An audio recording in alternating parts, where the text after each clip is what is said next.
Halo Sobat BMKG, bagaimana kabar hari ini?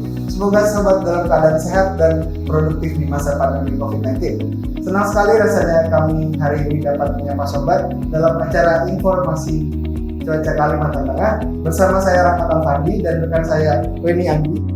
Program informasi cuaca Kalimantan Tengah bertujuan memberikan informasi gambaran atau prospek kondisi cuaca di wilayah Kalimantan Tengah dalam jangka waktu 1 hingga 3 bulan ke depan. Ya, jadi pada tayangan perdana ini kami akan awali dengan memberikan penjelasan tentang fenomena cuaca global La Nina yang dikabarkan oleh beberapa lembaga meteorologi dan klimatologi di dunia akan aktif di akhir tahun 2020. Secara umum, dampak dari fenomena La Nina ini adalah peningkatan curah hujan. Untuk mengetahui lebih jauh tentang fenomena La Nina ini, mari kita dengar penjelasan berikut. Dua pusat layanan prediksi iklim dunia, NOAA Amerika dan Biro Meteorologi Australia, telah mengumumkan kemunculan fenomena iklim global di Samudra Pasifik yaitu La Nina. Hal tersebut sejalan dengan prediksi BMKG yang telah memperkirakan akan munculnya fenomena La Nina di Samudra Pasifik pada awal Oktober. Disertai dengan kejadian anomali iklim di Samudra Hindia yaitu indeks dipole mode negatif. Kedua fenomena tersebut akan terjadi bersamaan dengan datangnya musim hujan yang diperkirakan di sebagian besar wilayah Indonesia, khususnya wilayah Kalimantan Tengah, yang akan terjadi dimulai bulan September hingga Oktober tahun ini. Fenomena La Nina dan indeks dipole mode negatif diperkirakan akan bertahan hingga awal tahun 2021. La Nina didefinisikan sebagai peristiwa gangguan iklim yang diidentifikasikan dari anomali suhu permukaan laut di wilayah Pasifik Timur dan Tengah yang mendingin setidaknya 0,5 derajat Celcius dari biasanya. Sementara di wilayah bagian barat yaitu perairan Indonesia dan Pasifik Barat menghangat lebih tinggi dari biasanya. Pada saat La Nina dan indeks dipole mode negatif terjadi bersamaan, maka umumnya akan berdampak pada penambahan curah hujan terutama di wilayah bagian selatan Indonesia, sebagian pesisir barat Sumatera, lalu bagian tengah dan timur Indonesia. Hal ini tentunya akan menjadi kewaspadaan dan antisipasi kita bersama terkait dimulainya musim hujan yang ditambah dengan adanya fenomena cuaca global La Nina. Ya, demikian tadi Sobat penjelasan singkat tentang fenomena cuaca global La Nina. Dalam beberapa waktu yang lalu, BMKG mendapatkan informasi mengenai beberapa wilayah di Kalimantan Tengah yang mengalami kejadian banjir. Apakah kondisi tersebut dipengaruhi oleh La Nina? Bagaimana rekan Alfandi? Ya, benar. Berdasarkan analisis cuaca dan iklim oleh BMKG, menyebutkan bahwa terdapat curah hujan tinggi yang terjadi selama beberapa waktu, sehingga menyebabkan banjir di beberapa wilayah. Jadi, banjir itu terkait karena banyak faktor lain selain dari faktor cuaca, seperti faktor tata letak kota, drainase, dan lain-lainnya. Namun jika dilihat dari berbagai faktor untuk regional, dalam beberapa hari curah hujan yang tinggi di beberapa wilayah diakibatkan karena adanya pusat tekanan rendah di bagian utara Kalimantan Tengah, dan terdapat belokan angin sehingga tertahan dan menumpuknya massa uap air di sekitar wilayah Kalimantan Tengah, di mana kondisi tersebut mendukung untuk pertumbuhan awan-awan hujan. Selain itu, kondisi cuaca iklim di dunia saat ini dipengaruhi oleh kejadian La Nina, di mana dampak adalah bertambahnya hujan di wilayah Indonesia. Wah, seperti itu ya. Tetap waspada ya, Sobat BMKG Kalimantan Tengah, terhadap perubahan cuaca yang dapat terjadi kapan saja dan di mana saja. Untuk lebih jelasnya, berikut akan kami sampaikan analisis curah hujan dan sifat hujan untuk bulan September 2020 dan perakiraan curah hujan bulan November 2020 hingga Januari 2021. Berdasarkan peta analisis curah hujan bulan September tahun 2020, wilayah Kalimantan Tengah yang curah hujannya tinggi hingga sangat tinggi, yaitu di wilayah Kabupaten Lamandau, Seruyan bagian utara, Kota Waringin Timur bagian utara, Katingan bagian utara, dan sebagian Gunung Mas. Dengan jumlah curah hujan berkisar antara 300 sampai dengan lebih dari 500 mm dalam satu bulan.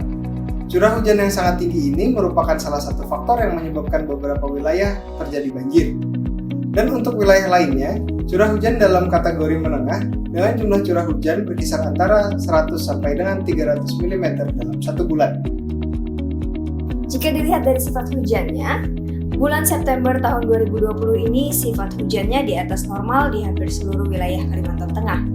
Artinya adalah jika dibandingkan dengan data normalnya di bulan-bulan September tahun ini jauh lebih basah dibandingkan normalnya. Kemudian kita akan berlanjut untuk perakiraan hujan bulanan.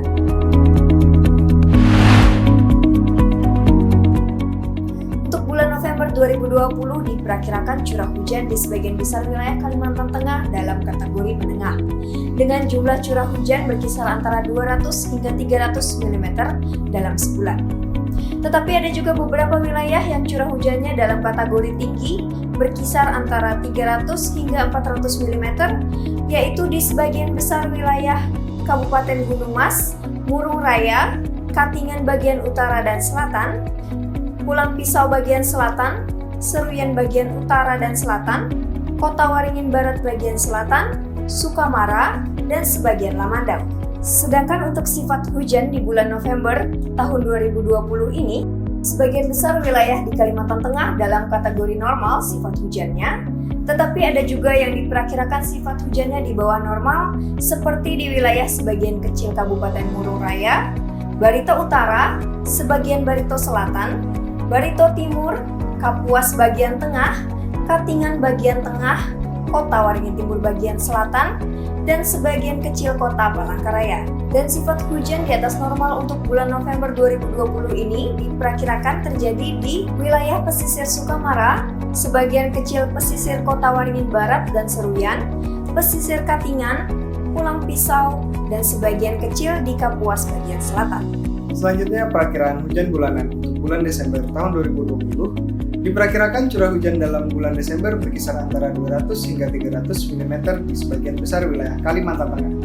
Tapi ada juga wilayah yang diperkirakan curah hujannya tinggi, berkisar antara 300 sampai dengan 500 mm, yaitu di wilayah Kabupaten Sukamara, pesisir Kota Waringin Barat, pesisir Seruyan, pesisir Katingan, pesisir Pulang Pisau, pesisir Kapuas, serta sebagian kecil wilayah Kabupaten Murung Raya. Sedangkan untuk sifat hujan bulan Desember tahun 2020, diperkirakan sebagian besar wilayah Kalimantan Tengah dalam kategori di bawah normalnya. Tetapi ada juga wilayah yang dalam kategori normal, yaitu wilayah Katingan bagian tengah, Gunung Mas bagian selatan, Kota Palangkaraya bagian utara, Pulang Pisau, Kapuas bagian selatan, Barito Selatan bagian selatan, Barito Timur, Sukamara, Kota Waringin Barat bagian selatan, dan sebagian Seruyan bagian selatan. Sifat hujan atas normal juga diperkirakan di sebagian kecil wilayah seperti pesisir Sukamara, Seruyan, dan Pulang Pisau. Kemudian kita lanjutkan untuk perakiraan hujan bulanan untuk bulan Januari 2021. Sebagian besar wilayah Kalimantan Tengah diperkirakan jumlah curah hujan untuk bulan Januari masih dalam kategori menengah yang berkisar antara 200 hingga 300 mm. Dan ada beberapa wilayah yang masuk dalam kategori tinggi yaitu berkisar antara 300 hingga 400 mm, yaitu di sebagian wilayah Kabupaten Murung Raya, Barito Selatan bagian selatan, sebagian kecil Kapuas, sebagian Pulang Pisau, dan pesisir Sukamara serta Seruyan. Sedangkan untuk sifat hujan di bulan Januari 2021 diperkirakan sebagian besar wilayah Kalimantan Tengah masih dalam kategori normal. Namun ada juga di beberapa wilayah yang masuk dalam kategori bawah normal, yaitu sebagian kecil wilayah Lamandau, Seruyan bagian utara, Kapuas bagian tengah, dan Barito Selatan bagian utara. Kemudian wilayah yang sifat hujannya masih di atas normal, yaitu pesisir Sukamara, Kota Waringin Barat, Seruyan, dan pesisir Pulang Pisau. Nah Sobat BMKG, itulah tadi analisis serta perakiraan curah hujan bulanan untuk wilayah Kalimantan Tengah. Memasuki musim hujan ini, masyarakat Kalimantan Tengah sebaiknya waspada terhadap bencana yang dapat terjadi seiring dengan tingginya curah hujan, terutama bulan November hingga Januari yang diprediksi sebagai puncak musim hujan. Karena cuaca yang tidak menentu dan dapat berubah kapan saja, sebaiknya untuk Sobat BMKG semuanya tetap jaga kesehatan dimanapun Sobat berada. Serta jangan lupa tetap pantau dan update informasi tentang perakiraan cuaca di aplikasi Info BMKG serta memfollow akun Instagram kami di @bmkgkalteng. Sekian informasi cuaca dan iklim wilayah Kalimantan Tengah update bulan Oktober 2020. Sampai jumpa dan selamat beraktivitas.